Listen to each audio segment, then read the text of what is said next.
ಎಲ್ರಿಗೂ ನಮಸ್ಕಾರ. Welcome back to my channel. ನಾನು ಹೇಮಾ. ಎಲ್ಲರೂ ಹೇಗಿದ್ದೀರಾ? ಎಲ್ಲರೂ ಚೆನ್ನಾಗಿದ್ದೀರಾ ಅಂತ ಭಾವಿಸ್ತೀನಿ. ನಾನು ಕೂಡ ತುಂಬ ಚೆನ್ನಾಗಿದ್ದೀನಿ. ಇದು ಸಂಡೇ ವ್ಲಾಗ್.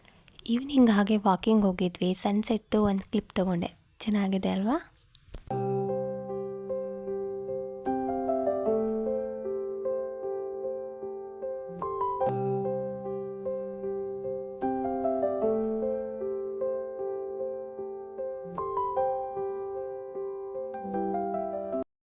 ಇವತ್ತಿನ ವಿಡಿಯೋದಲ್ಲಿ 2 ಮಂತ್ಸ್ಗಾಗೋವಷ್ಟು ಪುಳಿಯೋಗರೆ ಗೊಜ್ಜನ್ನ ಹೇಗೆ ಸ್ಟೋರ್ ಮಾಡೋದಂತ ನೋಡೋಣ.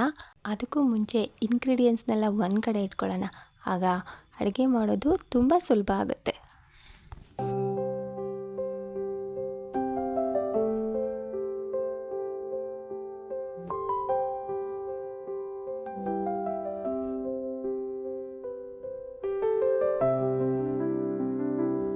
ಪುಳಿಯೋಗರೆ ಅಂದ್ರೇ ಅದಕ್ಕೆ ಮೇನ್ ಬೇಕಾಗಿರೋದು ಹುಣಸೆಹಣ್ಣು.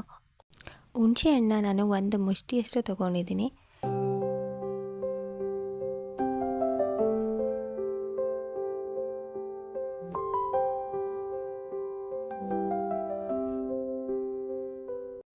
ಐದರಿಂದ 6 ಗುಂಟೂರು ಮೆಣಸಿನ್ಕಾಯಿ, 5ರಿಂದ 6 ಬ್ಯಾಡಗಿ ಮೆಣಸಿನ್ಕಾಯಿನ ತೊಗೊಂಡಿದ್ದೀನಿ. ಬ್ಯಾಡಗಿ ಮೆಣಸಿನ್ಕಾಯಿ ಹಾಕೋದ್ರಿಂದ ಕಲರ್ ತುಂಬ ಚೆನ್ನಾಗಿ ಬರುತ್ತೆ.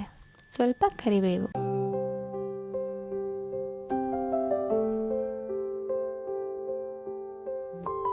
ಹುಣಸೆಹಣ್ಣನ್ನ 10 ನಿಮಿಷ ಬಿಸಿನೀರಿನಲ್ಲಿ ನೆನೆಸಿಡೋಣ.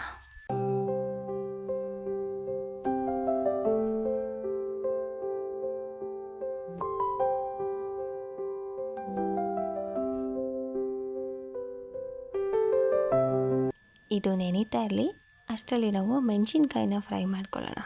ಸಿಮ್ಮಲ್ಲಿ ಇಟ್ಕೊಂಡೇ ಫ್ರೈ ಮಾಡ್ಕೊಳ್ಳಿ, ಇಲ್ಲ ಅಂದರೆ ಸೀದೋಗೋ ಚಾನ್ಸಸ್ ಇರುತ್ತೆ. ಬಾಣಲಿನ ಬಿಸಿಗಿಟ್ಟು 2 ಸ್ಪೂನ್ ಎಣ್ಣೆ ಹಾಕ್ಕೊಳ್ಳಿ. ಎಣ್ಣೆ ಬಿಸಿ ಆದಮೇಲೆ ಮೆಣಸಿನ್ಕಾಯಿ ಕರಿಬೇವಿದೆಯಲ್ಲ ಅದನ್ನು ಹಾಕಿ ಚೆನ್ನಾಗಿ ಫ್ರೈ ಮಾಡಿ.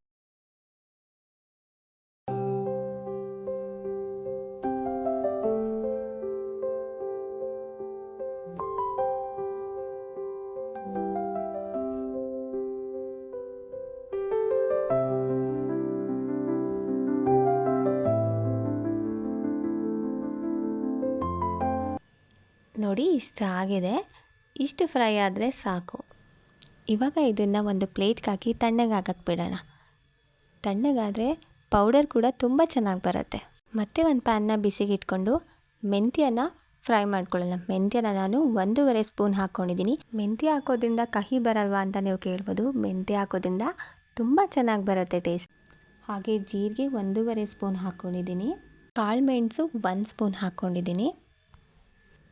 ಸಾಸಿವೆ 1 ಸ್ಪೂನ್ ಹಾಕ್ಕೊಂಡಿದ್ದೀನಿ.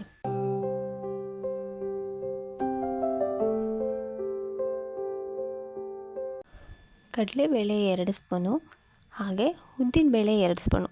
ಇಷ್ಟು ಹಾಕಿ ಚೆನ್ನಾಗಿ ಫ್ರೈ ಮಾಡಬೇಕು.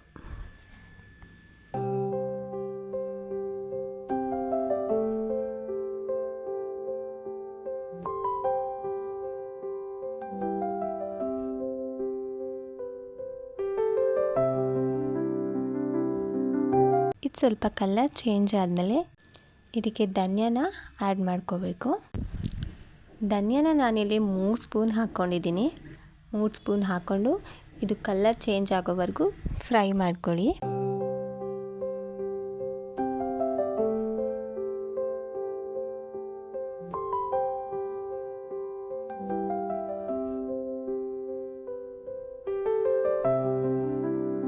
ನೋಡಿ, ತುಂಬ ಚೆನ್ನಾಗಿ ಫ್ರೈ ಆಗಿದೆ. ಈಗ ಇದನ್ನು ಒಂದು ಪ್ಲೇಟಲ್ಲಿ ಹಾಕಿ ಕಂಪ್ಲೀಟಾಗಿ ಕೂಲ್ ಆಗೋದಕ್ಕೆ ಬಿಡೋಣ. ಇಲ್ಲ ಅಂದರೆ ಪೌಡರು ಮುದ್ದೆ ಮುದ್ದೆ ಆಗೋ ಚಾನ್ಸಸ್ ಇರುತ್ತೆ.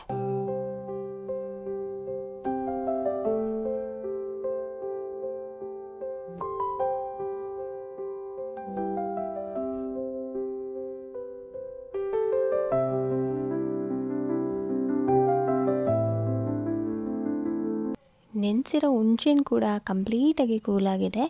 ಇದನ್ನು ಶೋಧಿಸ್ಕೊಳ್ಳೋಣ. ಫ್ರೈ ಮಾಡಿರೋ ಮೆಣಸಿನ್ಕಾಯಿನೂ ಗ್ರೈಂಡ್ ಮಾಡ್ಕೊಳ್ಳೋಣ. ತುಂಬ ಪೌಡರಾಗಿ ಗ್ರೈಂಡ್ ಮಾಡಬೇಕು ಅಂತ ಏನಿಲ್ಲ, ತರಿಯಾಗಿ ರುಬ್ಕೊಂಡ್ರೆ ಸಾಕು.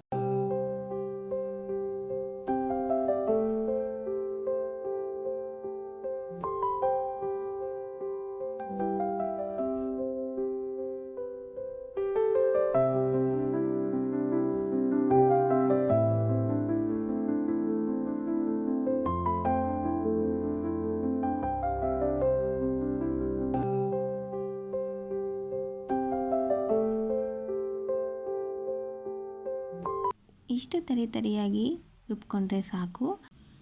ಇದು ಕೂಡ ಕಂಪ್ಲೀಟಾಗಿ ಕೂಲಾಗಿದೆ. ಇದನ್ನು ಇದ್ರ ಜೊತೆ ಹಾಕಿ ಚೆನ್ನಾಗಿ ಗ್ರೈಂಡ್ ಮಾಡ್ಕೊಳ್ಳೋಣ.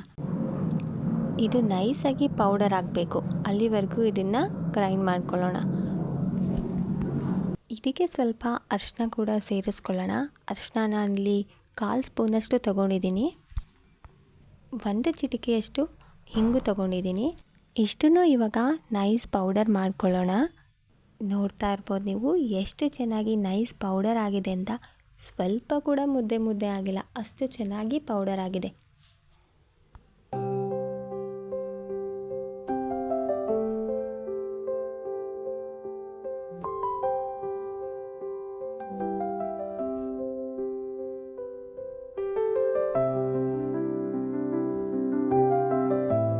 ಹುಣಸೆಹಣ್ಣು ಸೋದಿಸ್ಕೊಂಡಿದ್ವಲ್ಲ, ಅದನ್ನು ಒಂದು ಕಡಾಯಿಗೆ ಹಾಕಿ ಬಿಸಿಗಿಡೋಣ. ಹುಣಸೆಹಣ್ಣು ರಸ ಸ್ವಲ್ಪ ಗಟ್ಟಿಯಾಗೇ ಇರಲಿ, ತುಂಬ ತೆಳ್ಳಗೆ ಮಾಡ್ಕೊಳ್ಳೋಕೆ ಹೋಗ್ಬಿಡಿ. ತೆಳ್ಳಗಾದರೆ ಗೊಜ್ಜು ಪರ್ಫೆಕ್ಟಾಗಿ ಬರಲ್ಲ. ಈಗ ರುಬ್ಬಿಟ್ಕೊಂಡಿರೋ ಮಸಾಲೆನ ಇದ್ರ ಜೊತೆ ಸೇರಿಸ್ಕೊಂಡು ಚೆನ್ನಾಗಿ ಕುದಿಸ್ಕೋಬೇಕು.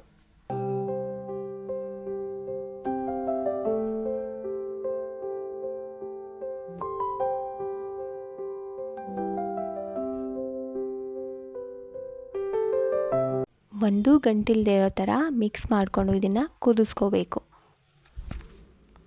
ನೋಡಿ ಪರ್ಫೆಕ್ಟಾಗಿ ಮಿಕ್ಸ್ ಆಗಿದೆ. ರುಚಿಗೆ ತಕ್ಕಷ್ಟು ಉಪ್ಪನ್ನ ಆ್ಯಡ್ ಮಾಡ್ಕೊಳ್ಳೋಣ.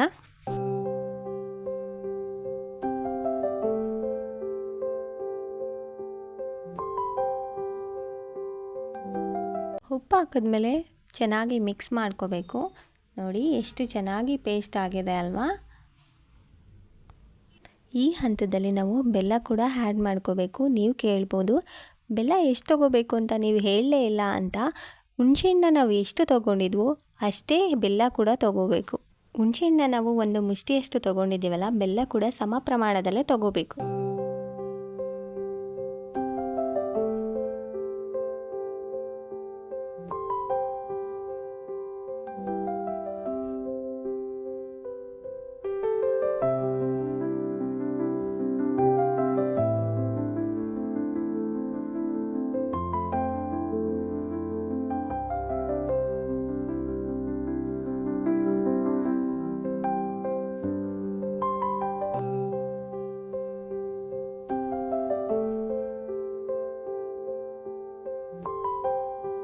ಆಲ್ಮೋಸ್ಟ್ ಗೊಜ್ಜು ರೆಡಿಯಾಗಿದೆ.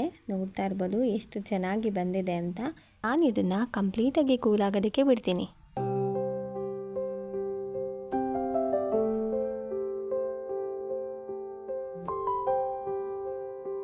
ನೋಡಿ ಕಂಪ್ಲೀಟಾಗಿ ಕೂಲಾಗಿದೆ. ನೋಡ್ತಾ ಇರ್ಬೋದು ಗೊಜ್ಜು ಕೂಡ ಪರ್ಫೆಕ್ಟಾಗಿ ತುಂಬ ಚೆನ್ನಾಗಿ ಬಂದಿದೆ. ಈ ಥರ ಗೊಜ್ಜು ಮಾಡಿಕೊಂಡ್ರೆ ತುಂಬಾ ಹೆಲ್ಪ್ ಆಗುತ್ತೆ. ಬ್ಯಾಚುಲರ್ಸ್ಗಿರ್ಬೋದು, ವರ್ಕಿಂಗ್ ವುಮೆನ್ಸ್ಗಿರ್ಬೋದು 5 ನಿಮಿಷದಲ್ಲಿ ಪುಳಿಯೋಗರೆನ ಮಾಡ್ಕೋಬೋದು. ಇದನ್ನು ಒಂದು ಏರ್ ಕಂಟೈನರ್ ಬಾಕ್ಸ್ನಲ್ಲಿ ಹಾಕಿ ಸ್ಟೋರ್ ಮಾಡಿ ಇಟ್ಕೊಳ್ಳೋಣ.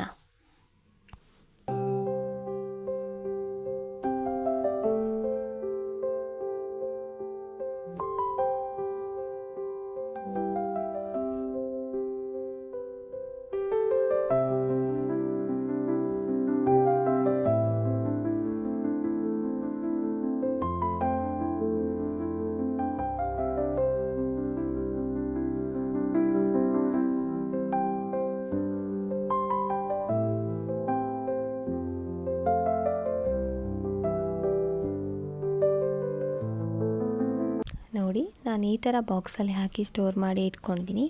ನಿಮಗೆ ಯಾವ್ದು ಅನುಕೂಲನೋ ಆ ಬಾಕ್ಸಲ್ಲಿ ಹಾಕಿ ಸ್ಟೋರ್ ಮಾಡಿ. ಇದು ನೆಕ್ಸ್ಟ್ ಡೇ ಮಾರ್ನಿಂಗ್ ಗೊಜ್ಜನ್ನ ಪ್ರಿಪೇರ್ ಮಾಡ್ಕೊಂಡಿದ್ದೀನಲ್ಲ, ಅದಕ್ಕೆ ಒಗ್ಗರಣೆ ಹಾಕ್ಕೊಂಡು ಹೇಗೆ ನಾನು ರೆಡಿ ಮಾಡ್ಕೊತೀನಿ ಪುಳಿಯೋಗರೆನ ಅಂತ ನೋಡಿ. ಒಂದು ಪ್ಯಾನ್ನ ಬಿಸಿಗಿಟ್ಕೊಂಡು ಅದಕ್ಕೆ ಆಯಿಲ್ನ ಹಾಕ್ಕೊಳ್ಳೋಣ.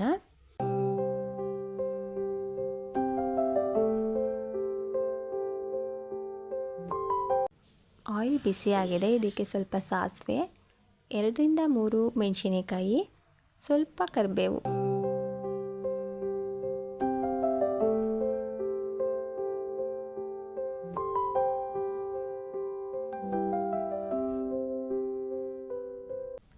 ಸ್ವಲ್ಪ ಕಡಲೆಬೀಜ, ಕಡಲೆಬೇಳೆ, ಉದ್ದಿನಬೇಳೆ, ಬಿಳಿ ಎಳ್ಳು, ಬೇಕಂದರೆ ಕೊಬ್ಬರಿ ತುರಿ ಕೂಡ ಆ್ಯಡ್ ಮಾಡ್ಕೋಬೋದು.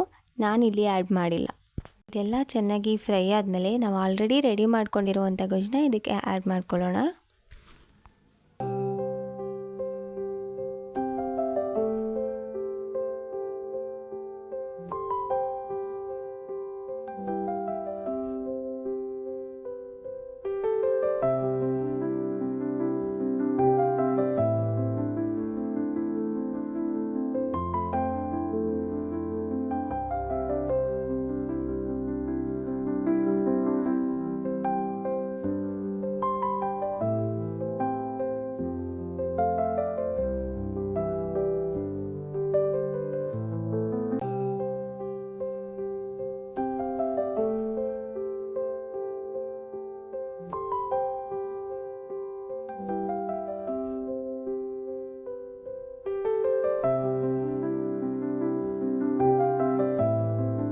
ನೋಡಿ, ಪುಳಿಯೋಗರೆ ಗೊಜ್ಜು ರೆಡಿಯಾಗಿದೆ. ಇದನ್ನು ಉದ್ರುದ್ರಾಗಿ ಮಾಡ್ಕೊಂಡಿರೋ ಅನ್ನದ ಜೊತೆ ಚೆನ್ನಾಗಿ ಮಿಕ್ಸ್ ಮಾಡ್ಕೊಳ್ಳೋಣ. ಸ್ಪೂನಲ್ಲಿ ಮಿಕ್ಸ್ ಮಾಡೋದಕ್ಕಿಂತ ಕೈಯಲ್ಲಿ ಮಾಡಿಕೊಂಡ್ರೇ ಚೆನ್ನಾಗಿರುತ್ತೆ, ಏಕೆಂದರೆ ಅದು ನೀಟಾಗಿ ಮಿಕ್ಸ್ ಆಗುತ್ತೆ. ಹಾಗಾಗಿ ನಾನು ಕೈನೇ ಯೂಸ್ ಮಾಡ್ಕೊಂಡು ಮಿಕ್ಸ್ ಮಾಡ್ಕೊತಾ ಇದ್ದೀನಿ. ನೋಡ್ತಾ ಇರ್ಬೋದು, ತುಂಬಾ ಟೇಸ್ಟಿಯಾಗಿ ಬಂದಿದೆ ಪುಳಿಯೋಗರೆ. ನೀವು ಮನೇಲಿ ಟ್ರೈ ಮಾಡಿ. ಈ ರೆಸಿಪಿ ಹೇಗೆ ಬಂತು ಅಂತ ಕಾಮೆಂಟ್ನಲ್ಲಿ ತಿಳಿಸಿ. ಈ ವಿಡಿಯೋ ಇಷ್ಟ ಆಗಿದ್ದರೆ ಪ್ಲೀಸ್ ಸಬ್ಸ್ಕ್ರೈಬ್ ಮಾಡ್ಕೊಳ್ಳಿ. Thank you.